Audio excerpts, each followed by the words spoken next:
Glad you can be here with me. Welcome to the channel. My name is Jerome from Amplified Soul.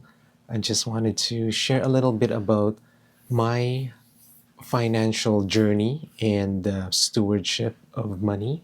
I know there's a lot of people who are struggling right now with the economy, with the inflation, cost of living is very high, and a lot of people are actually looking for work and can't find work or working in a job that not ideal for them.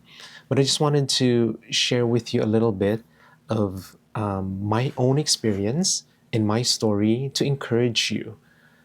And this is coming from a regular person. I'm a regular worker, employee. I'm doing okay.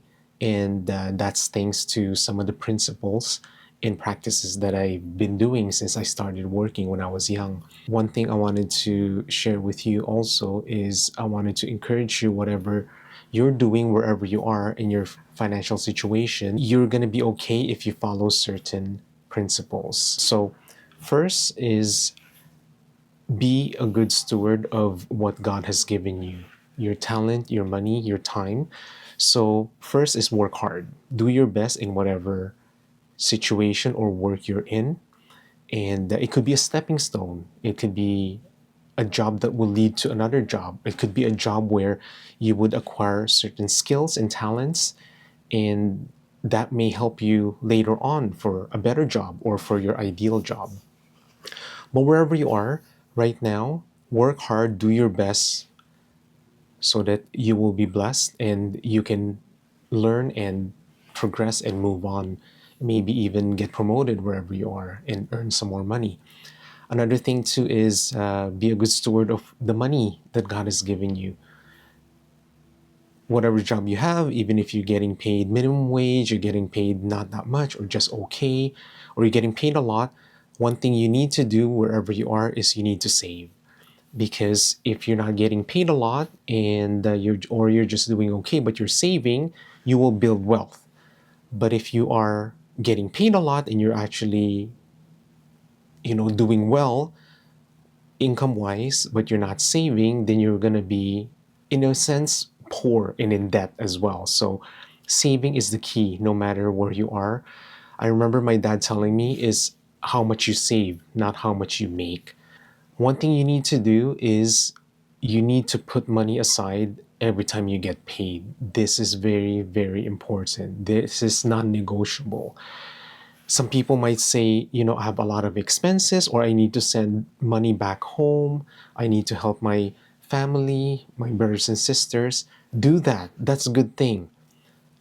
But you need to save some because you yourself might need help one day.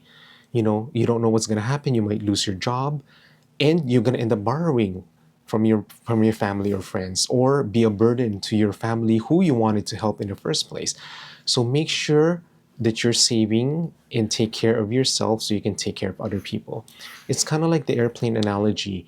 If there's a turbulence and the cabin pressure goes down and the oxygen mask comes down, you need to put oxygen on yourself first before you help somebody else. So here, it's not being greedy, but making sure that you are financially stable by saving. $50, $100, increase it, review it as you progress, as you get promoted and go on with your career. Increase it. Sometimes you might need to decrease it. I really suggest don't decrease it from wherever you are unless you really, really need the money. But if you've been saving, you will have that savings that you can use. You don't need to decrease it. You can keep putting on the savings and maybe use some of the savings in times of financial difficulty during the rainy days. So that's the first thing you do.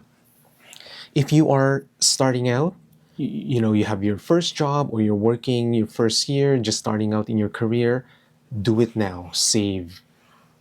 It doesn't matter if you live at home. It doesn't matter if you don't need the money, or maybe you're thinking, I'm not going to buy a home. I'm not going to get married yet. I'm going to enjoy it. Be that as it may, make sure you save, because you don't know what the future holds and you don't know what's going to happen, and things might change. Your plans might change and things might come up. So make sure you save. And if you've been working for a long time, you might be older and you don't have savings, you can always start now. So one tip I wanted to share with you is open an account and do an automatic money transfer. Do it bi-weekly, do it weekly, and then set and forget. So when you get paid, you put some money aside and you just keep doing that. You can have a separate account, or if it's the same account, just don't look at it. Just put it there, keep putting it there, don't look at it. In the book Psychology of Money by Morgan Housel, he gave a good point. He said that you should treat savings like an expense. It's it's something that you have to do. So for myself, saving hasn't been really a problem for me since I was a kid. When my mom started giving me allowance, I remember in the Philippines, in Manila, she told me to save. She gave me a little coin purse so I can put my 2 pesos every day in that coin purse. And she told me, you can spend it, you can buy candy, treats, but I suggest you save so that later on, when we go to the mall or the department store, if you want to buy some toys or whatever, you can use the money. And I remember saving each 2 pesos every day. It was a long time. And I remember just spending it one time. I probably bought a candy or something. And then I finally had like 80 to 100 pesos at that time. Again, this was in the 80s, so it wasn't that small at that time. I remember telling her that I saved like 80 or 100 pesos, and she was amazed. She was even shocked. She didn't expect a little boy to save that kind of money. I was excited to spend the money, but the problem here, what I've learned is I saved the money, and then when I had the money, I wanted to spend it.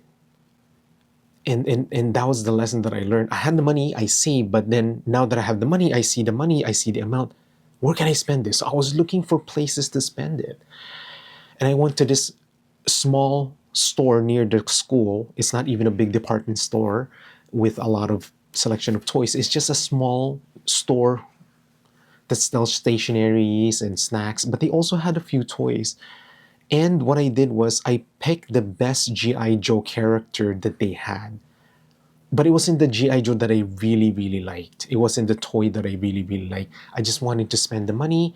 I wanted to shop. I wanted to reward myself. I went there and picked the best character, which was Lowlight. But he wasn't my favorite. And after an hour of playing with it, I enjoyed it. I liked it, but I wasn't that happy because it wasn't the one that I liked. I should have waited until we went to a department store or a toy store and had many selections. Maybe I would have bought a Transformer. Maybe I would have bought a cassette tape, music, or whatever. But I wanted to spend the money and I wanted to use it. So saving is one thing, but also what to do with the saving is another. Don't spend the whole thing. Don't spend half of it just because you have a lot and you have extra money to spend, because again, you don't know what's going to happen. And when you spend it, make sure you spend it wisely, or else it's a waste of money, it's a waste of savings. And by not looking at it, it would really help you not to get tempted to spend it. But one thing I want to mention as well, apart from saving, is not wasting your money. I kind of touched upon that just now with my story about the G.I. Joe. Don't spend your money on useless things, things that you won't enjoy, things that you don't need. There's cheap and there's frugal. I encourage you to be frugal. Enjoy the stuff you enjoy, eating out with your family or friends, buying books, buying bubble tea, whatever it is, but just don't overdo it and don't spend too much, and budget. Make a pie chart of your expenditures.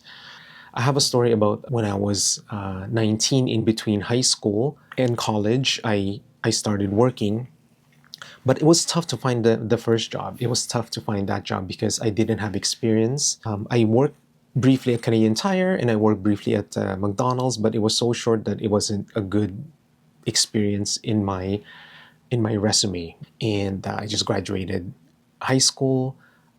So the first job that I found after high school, before college, was working at a huge grocery store. It's a mega grocery store, and they had like hundreds of shopping carts. And my job was to push shopping carts. I remember when I was looking for a job before I got that job at the grocery store, I was praying and I said to God, Lord, give me some work because I wasn't in school at that time. I was taking a break. So I wasn't in school. I wasn't working. So I was pretty much a bum.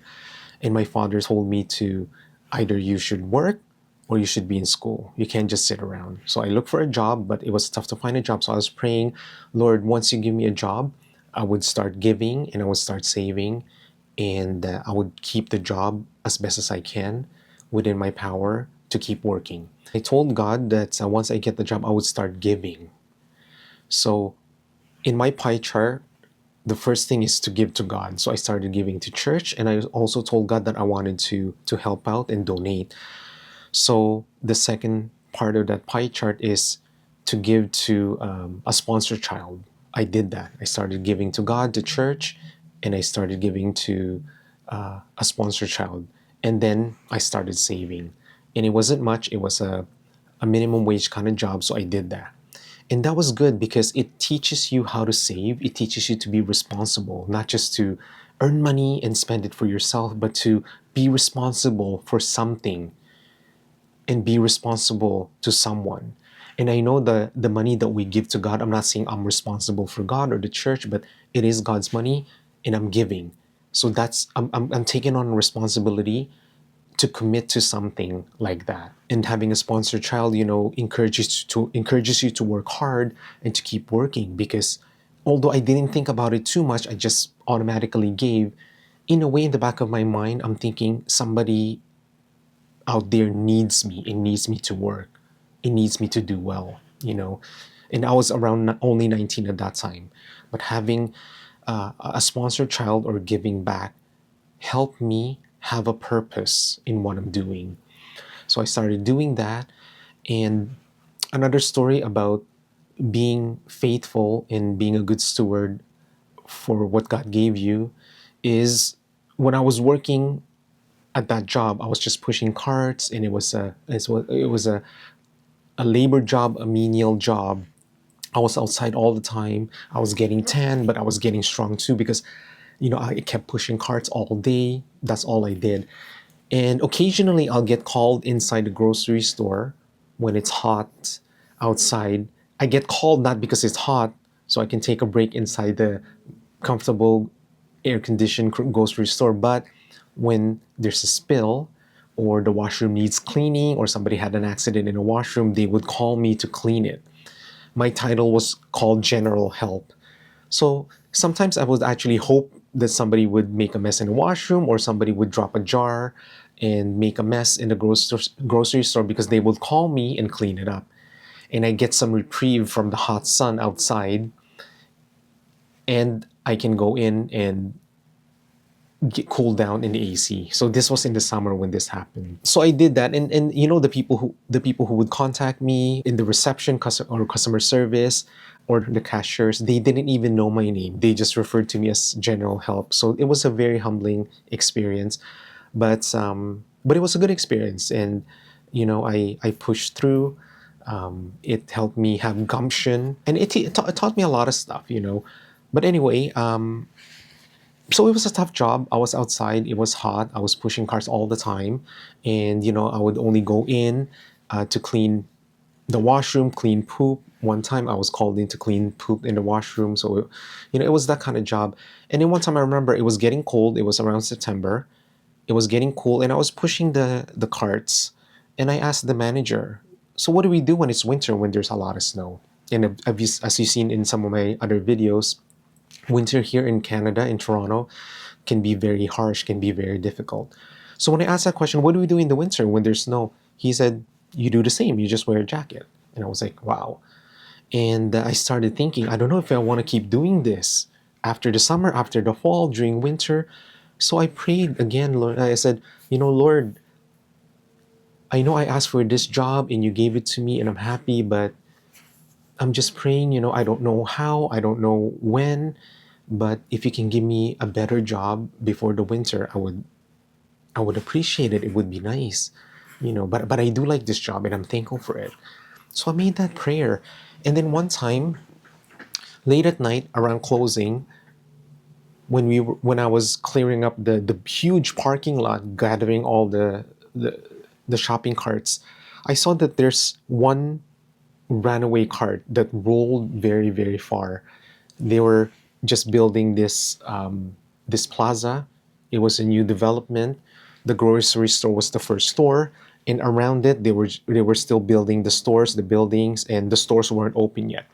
And the cart rolled very far down to one of the units that's not open yet. There's no stores yet. They were just building the units. And I was thinking, you know what? I'm just gonna pretend I didn't see the cart, and somebody else will pick it up tomorrow. And I remember I felt convicted. I felt God telling me, I gave you this job and you told me that you're going to work hard and do your best. And I felt bad. I felt convicted. So reluctantly, slowly, I walked, dragged my feet, walked towards the shopping cart all the way down to the other side of the plaza in front of the unit. And then when I was grabbing the cart, I saw a piece of paper on the window of the vacant new unit. And it says there, Starbucks coffee opening, fax your resume. And I'm thinking, maybe maybe this is the job, you know? So I applied, it was still fax at that time. I faxed my resume. I got the interview at a different Starbucks location. The manager was nice. They had good training, they said, and good benefits and stuff like that. And I got the job, but the Starbucks wasn't open yet. They were starting to renovate the unit, but I was getting trained in a different Starbucks location. And eventually, the Starbucks opened. We had a grand opening. And then the grand opening, a lot of my, I was going to say coworkers, but it didn't feel like they were my coworkers at the grocery store because they didn't really know me. They didn't even know my name. I basically worked on my own outside, pushing carts, getting carts back to the grocery store. But the people who worked at the grocery store, they went to Starbucks because there was a grand opening, and then we were giving out free coffees and stuff like that, free drinks. And a bunch of them came, a bunch of the cashiers came who didn't know my name, who used to just call me General Help. And I found out that the grocery store is closing. I didn't even know that when I found the job when I applied at Starbucks, but it was closing soon, and a bunch of them are looking for a job. And then, they were nice to me. They were asking me what my name was, and they wanted to apply at Starbucks. They wanted to get a job. So funny how things work. It's funny how God works. But I got the job at Starbucks. It actually pays better, a bit more than minimum wage. And if you work 20 hours or more, you're entitled to get benefits, and you can also get shares. And I opted in to get the shares. And again, I set, forget. And eventually, when I left Starbucks after 5, 6 years, I got a pretty good dividends that got me started. But think about it. If I knew what's going to happen to Starbucks in the long run, or if I had more financial literacy or knowledge, I would have kept the shares there. And imagine how much the shares would be now. But anyway, I was younger. I didn't know. I just made that decision. I should have consulted with my dad and stuff like that. But if you're young, you think you know it. You think you can figure it out. And I cashed it. But it helped me. It helped me to boost my savings and to start a good chunk of savings put aside. But anyway, that's just a story of if you are a good steward of what God has given you, of what you have, if you work hard, if you have integrity, if you do your best, good things will happen to you. Don't envy other people. Be happy with what you have. One of my secrets is actually I try to live below my means so I can save more, I can give more, and because I live below my means and I have savings, I feel secure. I feel free. I'm not stressed. I'm not anxious. Wherever you are right now in your financial situation, you can do better by saving, taking care of your expenses, living below your means or within your means so you're not in debt, and also be generous and give. Wherever you are, giving might have some tax benefits. You might be able to write it off. So it's a win-win for everybody. And I just wanted to share a few verses to you, and I'm going to read it here so I don't get it wrong, to encourage you to be generous and to give. In Luke chapter 6, verse 38, it says, "Give and you will receive. Your gift will return to you in full, pressed down, shaken together to make room for more, running over and poured into your lap." So if you give, you will receive, and you will receive so much more than you give. That's basically what it's saying. In Proverbs 11:24, those who give generously receive more, but those who are stingy with what is appropriate will grow needy. 2 Corinthians 9:6. Remember this: whoever sows sparingly will also reap sparingly, and whoever sows generously will reap generously. So I hope that encourages you. Trust in God, save, be a good steward of your money, don't waste your money, and you will feel less stress, less anxious, and feel more wealthy. I hope that was helpful. I appreciate you watching the video. Until next time.